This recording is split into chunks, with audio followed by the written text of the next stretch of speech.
안녕하세요. 동튼TV 봉순아빠입니다.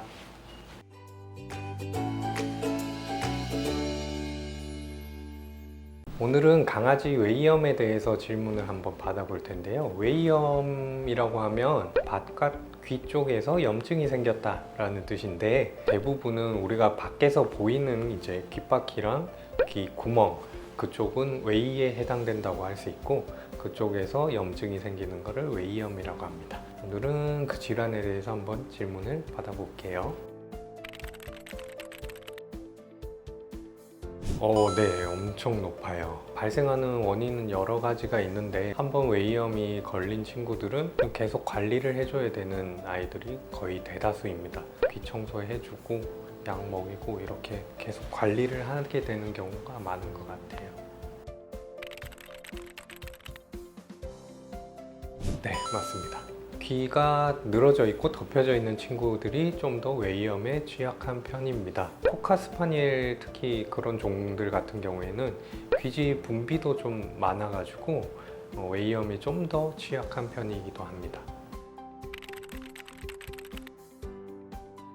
그거는 사실 봐야 될 것 같은데요. 농이 찬 냄새가 있고, 진균 같은 효모균 같은 게 증식을 해서 이제 나는 냄새도 있고, 아니면 단순한 귀지에 의한 냄새도 있을 수 있고, 그런데 이게 냄새라는 게 조금 주관적인 측면도 있다 보니까 질환이 있다라고 판단하기는 섣부를 것 같고요. 귀 안쪽에 발적이 있는지 부종이 있는지, 이런 염증을 의심하게 하는 소견들이 있는지랑, 그리고 강아지가 귀를 가려워하는 증상, 머리를 턴다거나 발로 귀를 막 긁으려고 한다거나 이런 증상들이 보인다면 웨이염이 있을 확률이 매우 높으므로 치료를 받으시는 게 좋겠죠.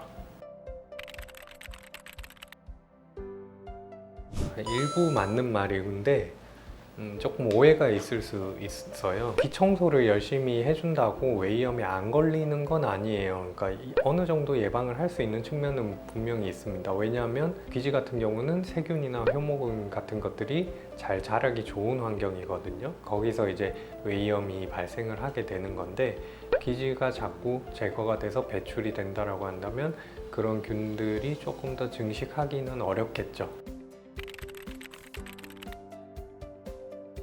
이거는 아니다 쪽에 조금 더 가까운데, 면봉에 뭔가 더러운 게 있어서 웨이염에 걸린다라고 보는 거는 조금 합리적이지는 않은 것 같고요. 그냥 이제 공기 중에 보관되어 있는 거라면 크게 문제는 없고요. 다른 아이한테 한번 썼던 거를 쓴다면 조금 감염이 이제 옮아온다거나 할 가능성은 있겠죠. 병원에서 조금 더 신경을 쓰는 부분은, 면봉으로 귀 청소를 하시다가 면봉 솜이 빠져가지고 귀 안에 들어간다거나 부러져서 오는 경우들이 좀 있거든요. 그래서 그런 부분을 좀 조심하시는 게 조금 더 현실적인 걱정이지 않을까 싶습니다. 100%는 아니에요. 당연히 증상의 개선에 도움은 됩니다. 염증이 심하고 조직이 두꺼워지고 귓구멍이 좁아져 가지고 안쪽에 농이 차거나 효모균 같은 귀지 같은 것들이 막 갇혀 있는 공간에서 일종의 이제 세균 배지가 돼 버리는 거죠. 그래서 수술을 해서 그런 배출을 도와주고 하는 데 목적이 있는 거지, 좀 멀쩡한 아이를 그런 수술을 하는 게 당연히 합리적이지도 않고 적절하지도 않을 것 같습니다. 최악의 경우에는 그럴 수 있습니다. 어디까지가 좀 좁아져 있고 어디까지가 영향을 받았고, 이런 것들을 좀 판단을 해서 결정을 하게 되거든요. 근데 예를 들어 중위까지 영향을 받았다, 이도 전체가 영향을 받아서 상황이 좋지 않다라고 한다면 이도 전체를 덜어내는 수술을 고려할 수 있죠.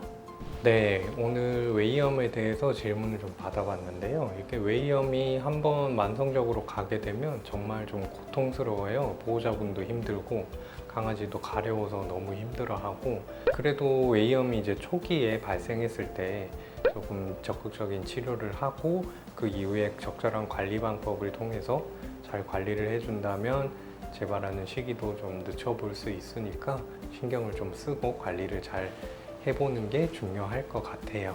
다음 시간에도 알차고 재미난 동물들의 임상 이야기와 질문들을 받아보는 시간을 가져보도록 할게요. 여기까지 동튼TV 봉순아빠였습니다. 감사합니다.